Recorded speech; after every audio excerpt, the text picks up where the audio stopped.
तो दोस्तों पार्ट 1 में हमने देखा कि सेरेना ने आखिरकार कोई को अपने दिल की बात बता दी, लेकिन कोई ने साफ कर दिया कि अब वह उससे प्यार नहीं करता। ये सुनकर सेरेना दुखी जरूर हुई, लेकिन उसने सच को स्वीकार कर लिया और कोई को अपनी जिंदगी से आगे बढ़ने देने का फैसला कर लिया। और अब पार्ट 2 की शुरुआत में हम देखते हैं कि युक्का के फोन पर सेरेना का एक मैसेज आता है। उसमें लिखा होता है कि उसने आखिरकार कोई को अपने दिल से जाने देने का फैसला कर लिया है और अब युक्का को उसका अच्छे से ख्याल रखना चाहिए। युक्का तुरंत उसे एक भावुक जवाब भेजती है। वह सेरेना को धन्यवाद देती है और अगर उसने कभी अनजाने में उसे दुख पहुंचाया हो तो उसके लिए माफी भी मांगती है। साथ ही वह यह भी कहती है कि एक दिन उसे जरूर कोई ऐसा इंसान मिलेगा जो उसे पूरे दिल से प्यार करेगा। बाद में जब सभी लोग बीच से वापस जाने लगते हैं तब कोई का एक दोस्त उसे उसकी पुरानी बात याद दिलाता है। वह कहता है कि कभी कोई ने दावा किया था कि वह कभी युक्का से प्यार नहीं करेगा और सिर्फ बुलीर से बचाने के लिए उसकी मदद कर रहा है। यह सुनकर कोई की नजर युक्का पर जाती है। वह आयुमी के साथ खड़ी होकर दिल खोलकर मुस्कुरा रही होती है। उसकी वह मुस्कान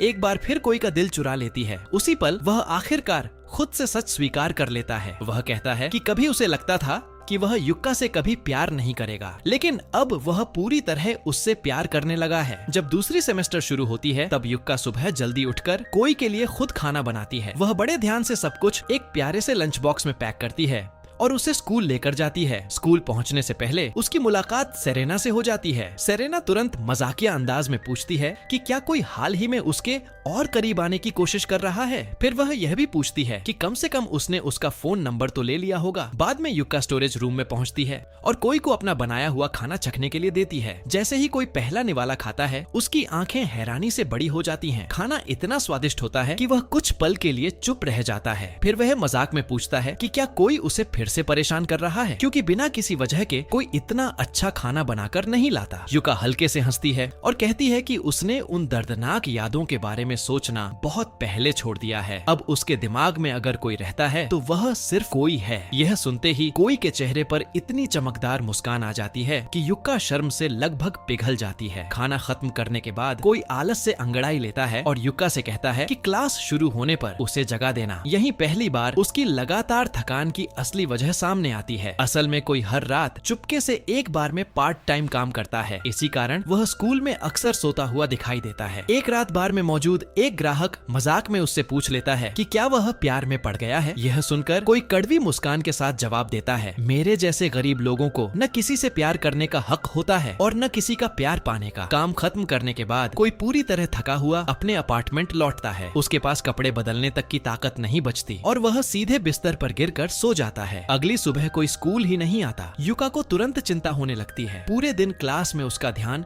पढ़ाई पर नहीं लग पाता। वह बेचैनी में स्टोरेज रूम तक पहुंच जाती है और कोई के बारे में कोई सुराग ढूंढने लगती है। आखिरकार उसे कोई की नोटबुक मिल जाती है जिसमें उसके घर का पता लिखा होता है। एक पल भी बर्बाद किए बिना युक्का अपनी साइकिल उठाती है और सीधे उसके अपार्टमेंट की तरफ निकल पड़ती है। जैसे ही कोई दरवाजा खोलता है वह तेज बुखार में तपता हुआ सीधे युक्का के ऊपर गिर पड़ता है। कुछ समय बाद कोई की आंख खुलती है। वह खुद को कंबल ओढ़े हुए सोफे पर पाता है। तभी उसकी नजर किचन में खाना बनाती युक्का पर पड़ती है। हैरान होकर वह पूछता है कि वह वहाँ क्या कर रही है। युक्का घबराते हुए बताती है कि जब वह स्कूल नहीं आया तो उसे बहुत चिंता हुई। फिर उसने उसका पता ढूंढा और उसका हाल जानने यहाँ चली आई। बेशक इसके बाद वह फिर से उसकी प्राइवेसी में दखल देने के लिए माफी मांग लेती है। कोई मुस्कुराकर कहता है कि उसे माफी मांगना बंद कर देना चाहिए, क्योंकि असल में उसने तो उसकी जान बचाई है। लेकिन युक्का फिर एक बार माफी मांगती है, इस बार उसकी रसोई इस्तेमाल करके खाना बनाने के लिए। ये सुनकर कोई हंस पड़ता है और कहता है कि उसे सच में हर 5 सेकंड में सॉरी बोलने की आदत छोड़नी होगी। जब कोई युक्का के हाथ की बनाई हुई शकरकंद की खिचड़ी छकता है तो वह पूरी तरह हैरान रह जाता है। उसे यकीन ही नहीं होता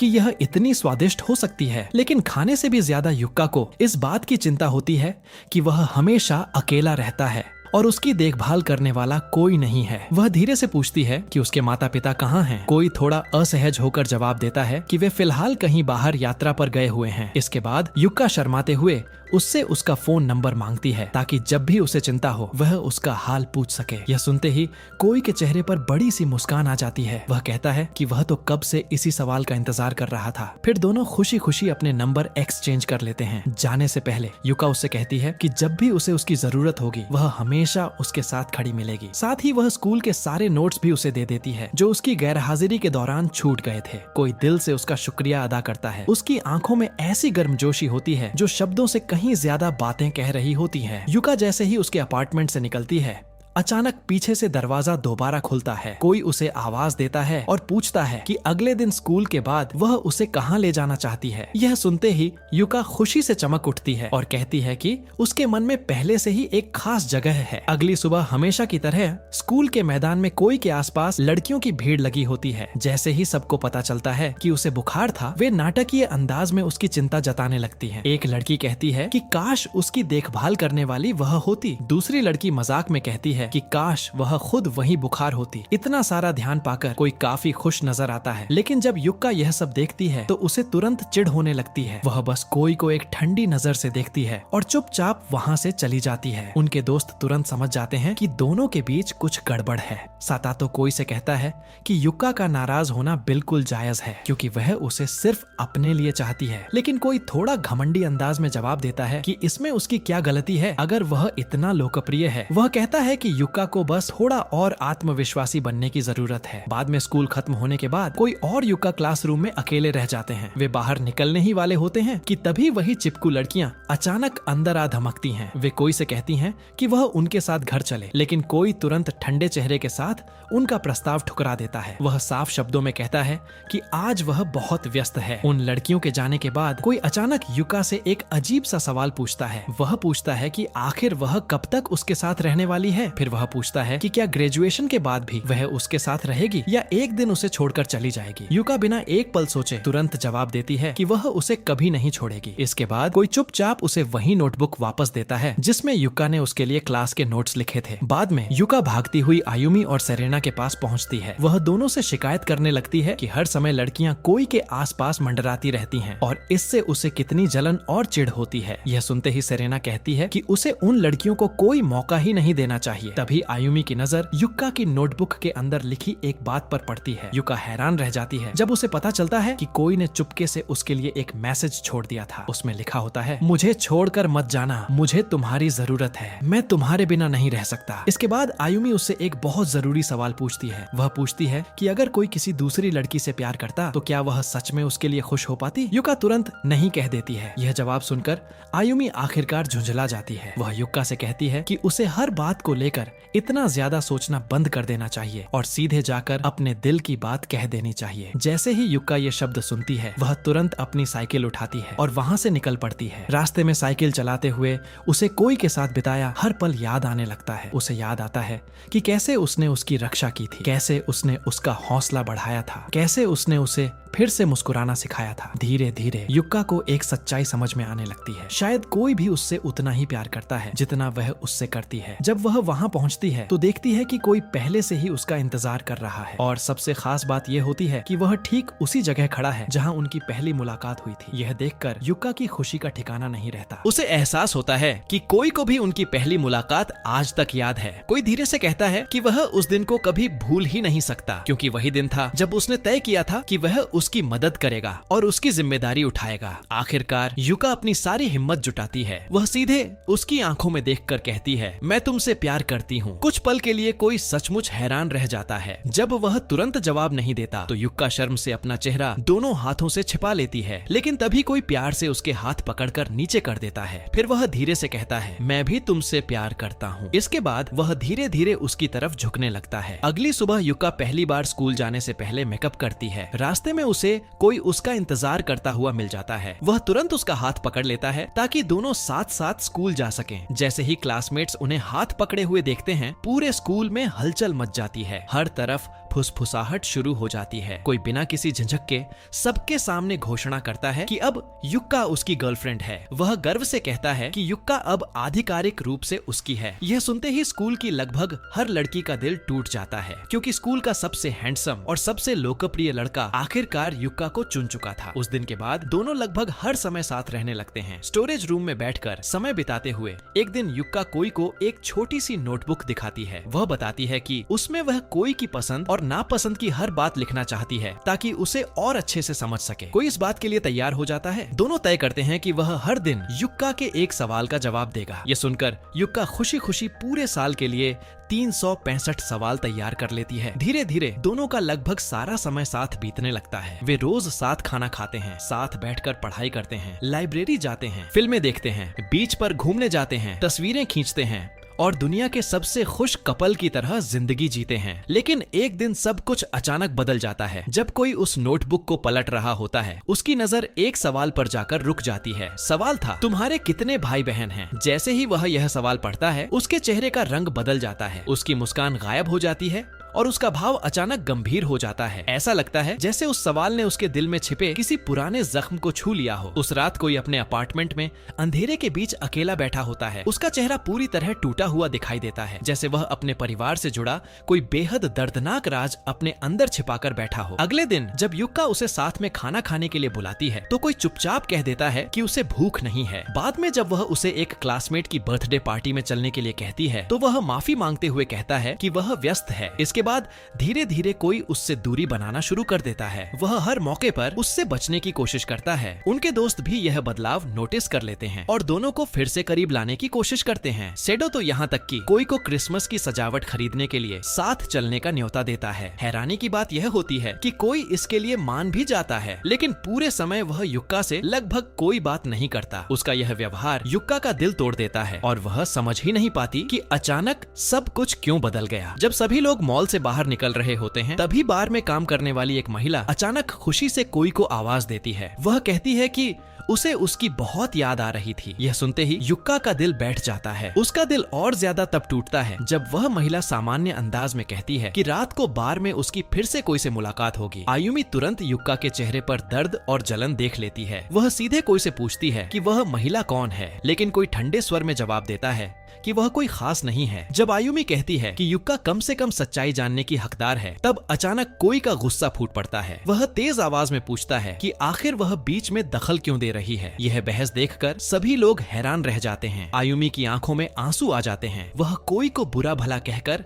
वहाँ से चली जाती है। वहीं युक्का दुखी नजरों से कोई को देखती रहती है। उसे यकीन ही नहीं होता कि वही लड़का इतना ठंडा और बेरुखा कैसे हो गया। उस रात सेडो कोई के अपार्टमेंट के बाहर उसका इंतजार करता है। वह उसे समझाता है कि आयुमी का इरादा उसे दुख पहुंचाने का नहीं था और उसे उससे माफी मांग लेनी चाहिए, लेकिन कोई ठंडे अंदाज में उसे वहां से जाने के लिए कह देता है और अकेला ऊपर अपने कमरे में चला जाता है। कमरे के अंदर पहुंचते ही उसका दबा हुआ गुस्सा बाहर निकल आता है। वह हाथ में पकड़ा हुआ खाना गुस्से में कमरे के एक कोने में फेंक देता है। अगली सुबह स्कूल में हालांकि सबसे पहला काम जो वह करता है वह आयुमी से माफी मांगना होता है। वह ईमानदारी से अपने व्यवहार के लिए खेद जताता है। आयुमी भी मुस्कुराकर कहती है कि अगर उसने कोई सीमा पार कर दी थी तो उसे भी माफ कर देना। इसके बाद कोई चुपचाप वापस अपनी सीट पर जाकर बैठ जाता है और एक बार फिर खुद को सबसे अलग कर लेता है। बेशक युक्का पूरे समय उसकी तरफ देखना बंद नहीं कर पाती, लेकिन कोई ऐसा व्यवहार करता है जैसे वह वहाँ मौजूद ही ना हो। वह उसे पूरी तरह नजरअंदाज कर देता है। आखिरकार बेबस होकर युक्का उस परेशान करने वाले दोस्त के पास जाती है और पूछती है कि क्या उसने ऐसा कुछ किया है जिससे कोई नाराज हो गया हो। वह लड़का सीधे जवाब देने के बजाय उससे एक अजीब सवाल पूछता है। वह कहता है कि वह सोच कर देखे कि अगर उसकी जिंदगी में कोई कभी आया ही नहीं होता तो आज उसकी जिंदगी कैसी होती। युक्का उलझन में पड़ जाती है और उससे पहेलियों में बात करना बंद करने को कहती है। तब वह लड़का इशारों में कहता है कि शायद अगर कोई उसके साथ असहज महसूस कर रहा है तो उसे उससे दूर हो जाना चाहिए, लेकिन युक्का तुरंत इनकार कर देती है। वह पूरे विश्वास के साथ कहती है कि वह कभी कोई को छोड़कर नहीं जाएगी क्योंकि वह उससे सच्चा प्यार करती है। उसकी यह बात सुनकर वह लड़का मुस्कुरा देता है। युक्का की जिद और उसके प्यार को देखकर वह आखिरकार उसकी मदद करने का फैसला करता है। वह उसे उस बार का पता दे देता है जहाँ कोई रात में काम करता है। युक्का एक पल भी बर्बाद नहीं करती। वह तुरंत वहाँ पहुँच जाती है। जैसे ही कोई उसे बार के अंदर देखता है वह घबरा जाता है। वह जल्दी से उसका हाथ पकड़कर उसे बाहर ले आता है। घबराहट भरे स्वर में वह पूछता है कि उसे यह जगह कैसे मिली और वह यहाँ क्यों आई है। लेकिन युक्का उसे जज करने के बजाय एक शांत सवाल पूछती है। वह जानना चाहती है कि उसने उससे यह बात क्यों छिपाई कि वह रात में बार में काम करता है। युक्का कहती है कि अब वह उसकी और भी ज्यादा इज्जत करती है। उसे उस पर पहले से भी ज्यादा प्यार आता है क्योंकि वह अपनी मेहनत से खुद को संभाल रहा है। लेकिन यह सुनकर कोई का चेहरा और भी ठंडा हो जाता है। वह सख्त आवाज में कहता है कि उसे घर वापस जाना चाहिए और फिर साफ शब्दों में कहता है कि वह दोबारा कभी इस जगह पर न आए। इतना कहकर वह मुड़ता है और बिना पीछे देखे वापस बार के अंदर चला जाता है। युक्का वहीं खड़ी रह जाती है, पहले से भी ज्यादा उलझी हुई और दुखी। अगले दिन युक्का हमेशा की तरह उसके लिए खाना बनाती है और स्टोरेज रूम की तरफ तरफ जाती है, लेकिन वहाँ पहुंचकर वह देखती है कि दरवाजे पर एक नोटिस लगा हुआ है जिसमें लिखा है कि कमरा बंद है। यह देखकर वह तुरंत छत पर चली जाती है। वहाँ उसे कोई अकेला खड़ा मिलता है। जैसे ही युक्का उसके पास पहुँचती है, कोई अचानक उससे पूछता है कि आखिर वह उससे प्यार क्यों करती है। युक्का पूरी ईमानदारी से जवाब देती है। वह कहती है कि उसे कोई इसलिए पसंद है क्योंकि वह हमेशा दूसरों की जिम्मेदारी लेता है, वह लोगों की रक्षा करता है, वह मजबूत भी है और दयालु भी, और यही बातें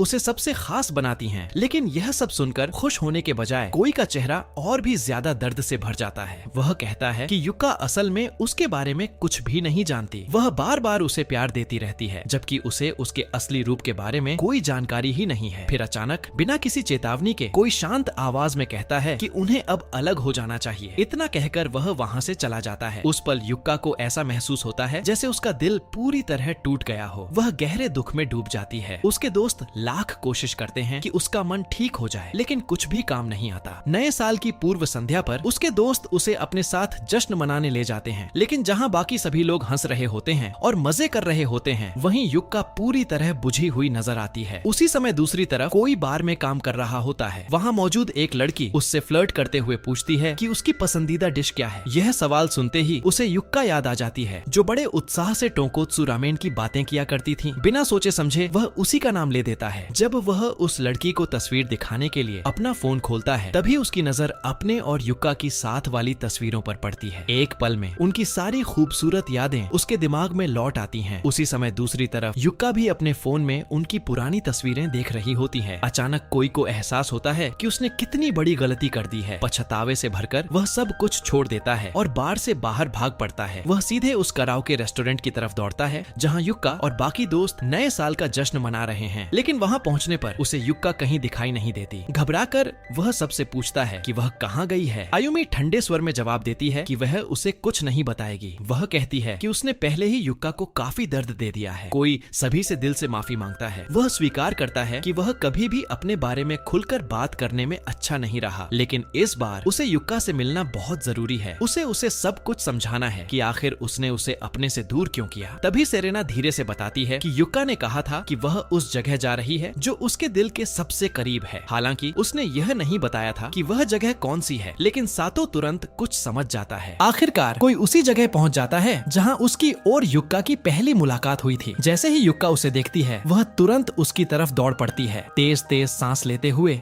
कोई उससे कहता है कि वह उसे हर जगह ढूंढता फिर रहा था। युक्का हल्की उदास मुस्कान के साथ कहती है कि उसे पहले से पता था कि वह आखिरकार इसी जगह आएगा, क्योंकि यही वह जगह है जहां उन दोनों की कहानी शुरू हुई थी। युक्का के मुंह से यह शब्द सुनते ही कोई की आंखों से आंसू निकल पड़ते हैं। वह पूरी तरह टूट जाता है। फिर वह अपनी जेब से युक्का की वही नोटबुक निकालता है और उसे उस सवाल वाले पन्ने पर खोलता है जिसमें पूछा गया था कि उसके कितने भाई बहन हैं। आखिरकार वह जवाब दे देता है जिसे बताने से वह इतने समय से डर रहा था। कोई कहता है कि उसका कोई भाई या बहन नहीं है, वह अकेला बच्चा है। फिर वह अपनी जिंदगी का सबसे दर्दनाक सच बताता है। उसकी माँ की मौत तब हो गई थी जब वह सिर्फ 3 साल का था, और जब वह 9 साल का हुआ तब उसके पिता भी उसे छोड़कर चले गए। उस दिन के बाद से वह पूरी तरह अकेला जी रहा है। रात में बार में काम करके वह खुद अपना खर्च चलाता है और अपनी जिंदगी संभालता है। रोते हुए कोई मान लेता है कि वह हमेशा अपने बारे में सच छिपाता रहा है, क्योंकि उसे डर रहता है कि जिन लोगों से वह प्यार करता है वे भी एक दिन उसे छोड़ देंगे, ठीक वैसे ही जैसे उसके माता पिता उसे छोड़कर चले गए थे। यह सुनकर युक्का की आंखों से भी आंसू बहने लगते हैं। वह तुरंत उसे कसकर गले लगा लेती है। फिर वह वादा करती है कि चाहे कुछ भी हो जाए वह कभी उसका साथ नहीं छोड़ेगी। यह सुनकर कोई और भी ज्यादा रोने लगता है। आखिरकार वह एक और सच्चाई स्वीकार करता है जो उसे बहुत पहले समझ आ जानी चाहिए थी। वह कहता है कि उसे हमेशा लगता था